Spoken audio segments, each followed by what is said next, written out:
श्याम सुंदर को पुकार के देख लो, यदि वो आ जाएं तो मैं मान जाऊंगी। आएंगे ही नहीं। ठाकुर जी कह रहे हैं मैं तो सामने ही खड़ा हूं, मैं कैसे आऊंगा। किशोरी जी से कह रहे हैं ललिता विशाखा है भूल जाओ, बाकी सब बातें न भूल जाओ। आपको प्रेम है ना श्याम सुंदर से, तो मैं आपसे शर्त लगाए के कह रही हूं, आप पुकारो।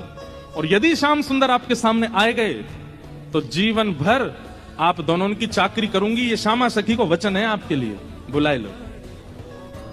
किशोरी जी बोली देख मोते मत बोले, मैं जानू, मुझको प्रबल विश्वास है कि श्याम सुंदर आ जाएंगे। मैं बस देर लगाऊंगी और दौड़े दौड़े आवेंगे। श्यामा सखी बोली आज है जाए, बुलाए के देख लो आ जाए कि नहीं। किशोरी जी तुरंत नेत्र बंद करके बैठी।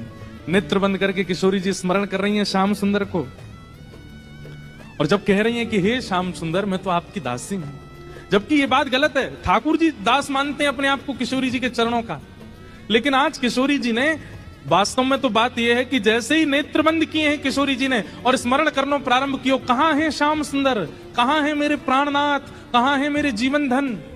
तो जैसे किशोरी जी ने नेत्र बंद करके स्मरण किया तो किशोरी जी पूरे ब्रजमंडल में भ्रमण कर आई, लेकिन ठाकुर जी नहीं मिले। किशोरी जी बोली आज श्याम सुंदर गए कहां, आज मेरे प्राणनाथ गए कहां।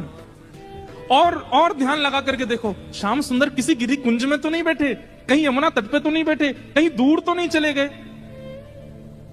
दिख क्यों नहीं रहे हैं। और तभी किशोरी जी को ढूंढते ढूंढते ढूंढते दिखाई दियो बरसानो भवन। किशोरी जी कह रही है बरसानो भवन क्यों दिख रहा है। तभी किशोरी जी को दिखाई दियो अपनो ही निकुंज, ये मेरो निकुंज कहीं को दिखाई दे रहा है। अरे अरे कहीं ऐसा तो नहीं श्याम सुंदर यहीं कहीं छुप करके बैठे हैं। और मन में ध्यान से देखो तो किशोरी जी को अपनो ही अंतःपुर दिखाई देने लगो। किशोरी जी बोली मेरे अंतःपुर में तो केवल ललिता है, विशाखा है, मैं हूं और श्यामा सखी। और ध्यान लगा करके देखो तो क्षुद्र घंटिका दिखाई देने लगी जो श्यामा सखी ने पहन रखी है। किशोरी जी बोली ये क्षुद्र घंटिका, ये तो मैंने अभी कहीं, अरे ये तो श्यामा सखी की कमर पे देखी। और जब और ध्यान लगा करके देखो तो घूंघट के भीतर कमल नयन मटक रहे हैं, इधर उधर आंख मटका रहे हैं। तुरंत किशोरी जी ने नेत्र खोल करके गई श्याम सुंदर आप तो सामने ही खड़े हो। और जैसे ये बात कही ललिता विशाखा दौड़ करके कहां है कहां है कहां, बोले यही श्यामा सखी, पकड़ो याकू। ठाकुर जी दौड़ने लगे वहां से, इतने में ही पकड़ ली और पकड़ करके जैसे ही चुनरी उतारी, आहा श्याम सुंदर तो सामने ही खड़े। कैसा प्रेम है ये प्रेम, इसको आप संसार में घटा ही नहीं सकते हो।